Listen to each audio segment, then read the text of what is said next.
Hi guys, welcome back to my channel and welcome if you're new. I hope you're all doing well and welcome back to my December reset video. This December reset is going to be so short, so sweet, just really concise, and it's only going to include telling you guys what habits I'm going to track in December, what goals I want to try and keep on top of in December, and a little bit of a bullet journal plan with me. So not too much at all, because in November I have nothing to reflect on because I didn't set any goals. I kind of lost my way a little bit. November kind of gave me some really high highs. I went to brunch with my aunties and my grandmother and my sister and my mum and myself, so it was a really nice girly brunch. I saw Brett Young with one of my best friends who got me into country music, so that was a real high that I'll cherish forever. And then I also had some really low lows in terms of my mental health and just kind of not feeling 100% myself, and therefore I'm going to use December as trying to get back on track with making sure I feel the best version of myself going into 2023. So I'm just going to quickly run over my reflection of November. There isn't much to go through at all, but the last, is it 2 months? I think it might be 2 months. Yeah, October and November, I've done a little reflection page in my bullet journal. This is 100% inspired by Carter Sullivan, I want to say, on YouTube. I'll link her channel up above and down below. I think she might be the original creator of monthly resets. I'm pretty sure, don't hold me to that, but she is definitely one of the ones I'm always inspired by when it comes to monthly reset videos. So I've been doing reflections with little prompts for the last 2 months, and they do actually really help me reflect on the month and what went well and what could I have improved and kind of all that fun stuff. So Carter has a few prompts that I've just kind of copied. One, what things are you most proud of? What challenges did you face in the month? What are you grateful for? How did you reset? How did you reflect? And lessons that you've learned during the month. And what I'm most proud of in November is getting back into a proper dental routine. I kind of lost my way a little bit. I was brushing my teeth twice a day, you know, all that fun stuff, but now I'm like starting to floss again, and I'm starting to like see differences. My teeth look better. I've gone to a dentist, they're proud of me, you know, it's all good moving forward. Slowly getting back into spin is something else I'm proud of. I took a massive hiatus with spin. I kind of lost a lot of passion and motivation when it came to working out. I needed to get back into what I love most in terms of working out. I kind of got myself a little bit lost in trialing Pilates, trying like the 12-3-30 treadmill workouts, getting into strength workouts, which I still all love. But the root of my passion when it comes to working out is spinning. So I decided to kind of like reignite that love of spin this month, and I'm proud to say that I'm definitely back on my bike and it just makes me feel so good. So I'm definitely proud of myself for kind of realizing what I love about working out and kind of going back down that path. And the last thing I'm proud of is managing my finances. It's been a really tough couple of months with almost moving out. We're almost near exchange completion, which is crazy to think about. Obviously, Christmas is coming up. Mark's birthday is right after Christmas. It's the middle of January. So not only do I have to buy all Christmas presents, I also kind of have to plan and buy Mark's presents. Mark's mum's birthday is also in January, so I need to like prep for that as well in December's finances. And there's a lot to kind of like deal with. And obviously, I'm going to Disney at the end of the month in December, so I had that to save for and that to budget for as well. So there's a lot on my plate in a minute in terms of finances, but I'm proud of myself for managing my finances the way I do, how much I save, how much I kind of limit myself in terms of like buying useless and unnecessary things. And I've definitely just cut back on a lot of things I don't technically need. I've only kind of stuck to necessities, which I'm really proud of, because that has allowed me to save as much as I can for Disney, treat everyone that I love to amazing, thoughtful Christmas and birthday presents, and save for a house, which is going to become like my future. So very proud of myself in terms of finances. And those things I'm most proud of kind of have a negative side to things as well in terms of the challenges I faced this month. And the first one is balancing saving for a house and saving for Disney. I've definitely kind of struggled. I've needed to kind of maybe lower my house saving pot and put more aside for Disney to ensure that I have the most magical, stress-free Disney trip, because I know it's going to be my last one for a while. The next challenge I faced was difficulty with a dentist appointment. Because I'm clinically vulnerable in terms of the government and being high risk in terms of COVID, I haven't gone to the dentist for quite a while because I was worried about going for obvious reasons. So I hadn't gone in over 2 years. That meant I was now off the NHS kind of registry list in terms of dentists. So trying to get a dentist appointment was very difficult. I did manage to get one. My local dentist was very kind to see me, And then I went to the dentist and they were like, yeah, your teeth aren't great, you need to start properly cleaning because otherwise you could have some real issues with your teeth. So I was like, hold up here.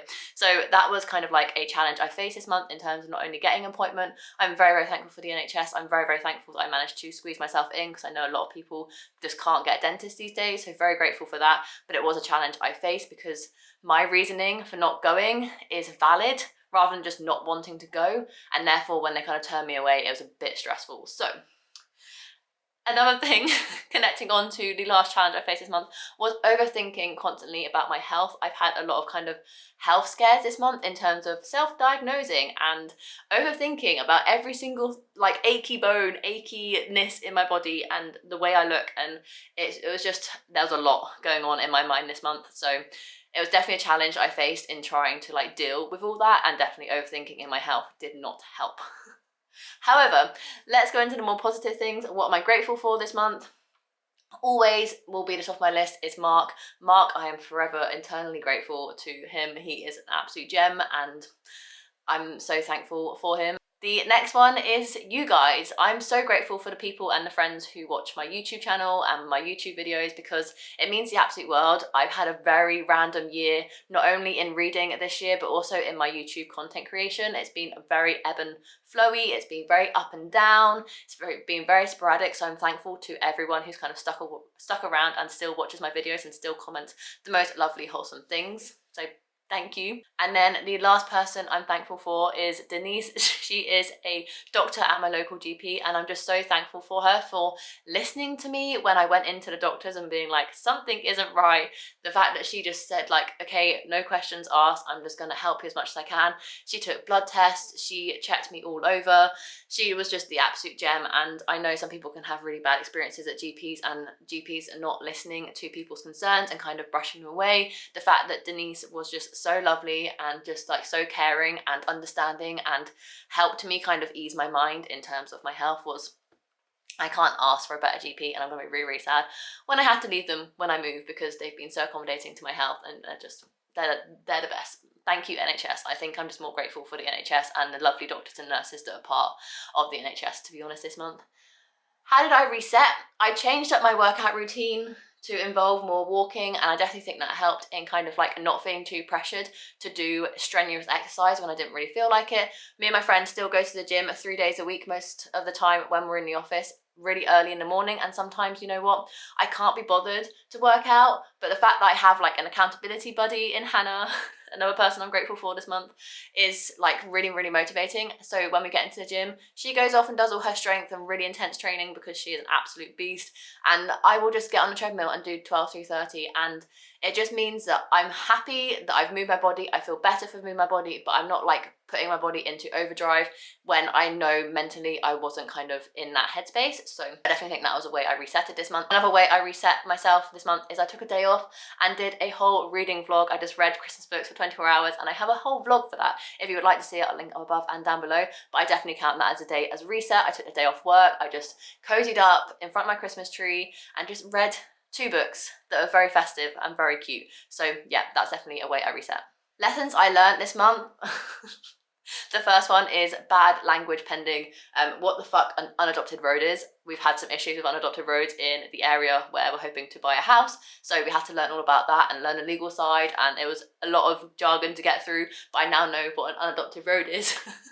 So that's definitely a lesson I learned this month. And the other one is that I'm okay and I don't need to overthink every single ache in my body and every single like physical change that happens to me. Like, I'm okay, I am healthy, I'm the healthiest I've been in a while probably, and yeah, I should be grateful for that. And it's definitely a lesson that I've learned this month, is that I am okay. So that is, I think, a bit longer than I was expecting to talk through my November reflection, but it has been a very up and down month. So I just wanted to show you guys not everything is happy days. There is a lot of down as well, and yeah, that's that. So let's hop into my December plan with me section with a little bit of a voiceover, and then we'll come back and I will talk you through my habits I want to track this month as well as my December goals.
Did you enjoy my plan with me? How cute is my theme this month? It's so cute. The fact that I'm going to Disney, so I did like Mickey ears with Santa hats on all around.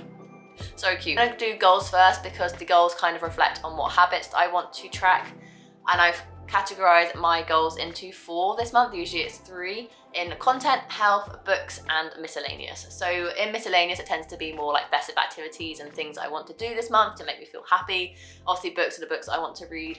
Health and then content are self-explanatory. In content, I just have 3. I don't want to over push myself this month. 3 content goals I have is to keep on top of pre-filming. I'm obviously going to Disney World for 2 weeks. I need to pre-film a lot near the end of the year in terms of like all the books I've read, all the books I've brought this year, best books of the year and all that sort of stuff. So I need pre-filming to do, so I want to keep on top of that.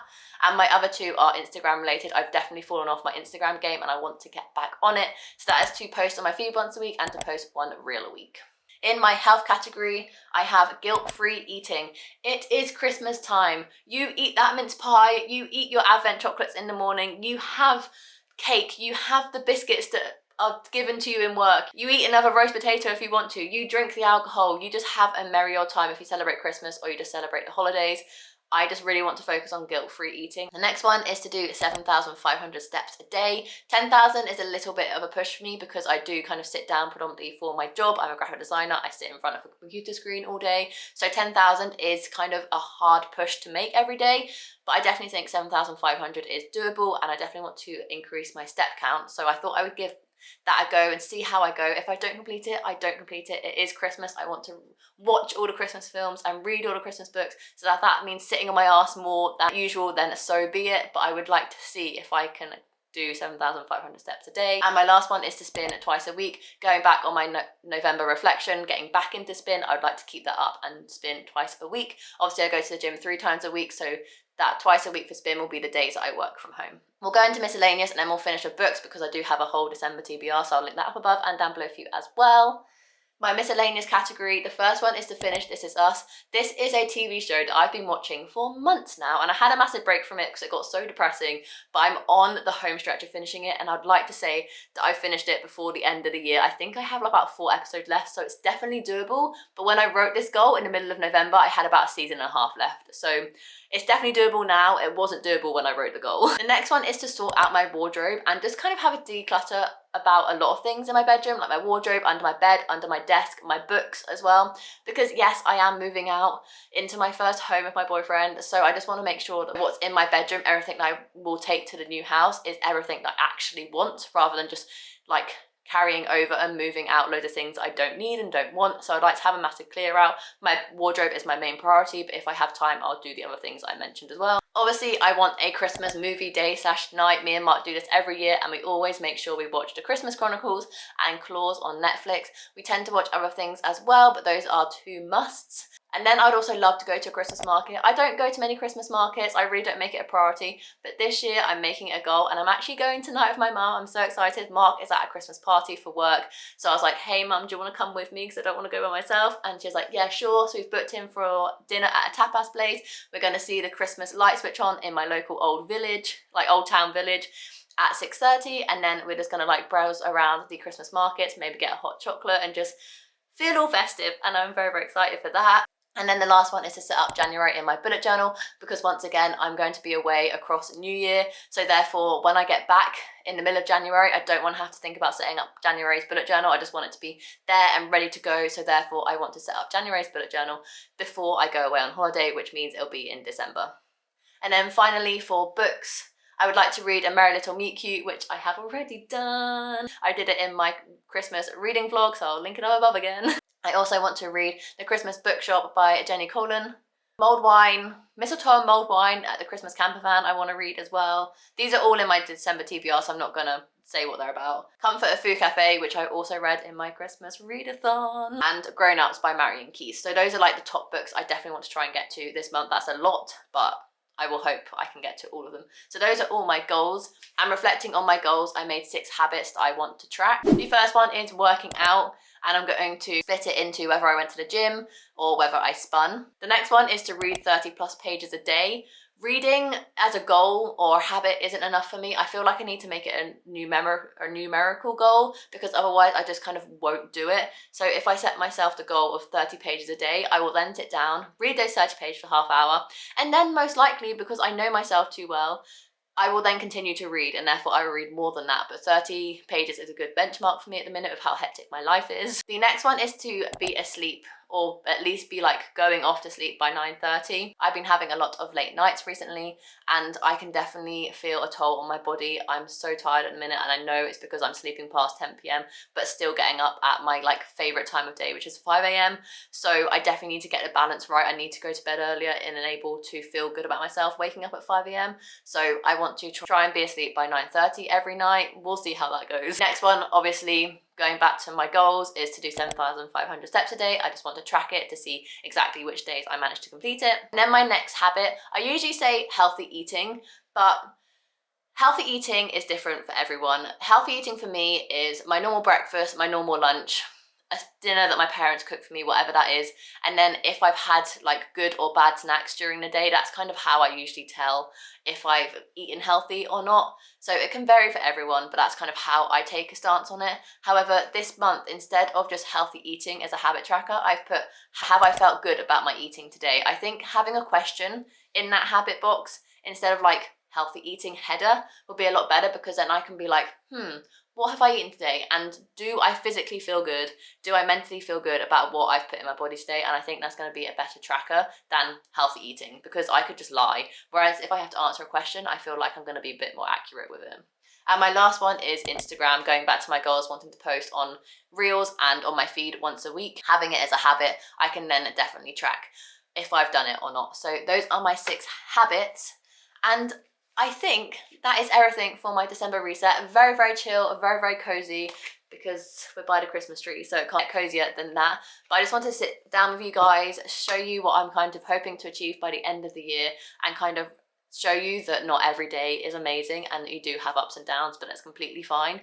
And yeah, that's pretty much it. If you enjoyed this video, make sure you give it a massive thumbs up and subscribe down below to see future content from me. I have a lot of fun videos coming up, and yes, there will be daily Disney vlogs in the new year, so if you don't want to miss those, make sure you are subscribed. And I think that's it, so I'll see you in my next video. Bye guys.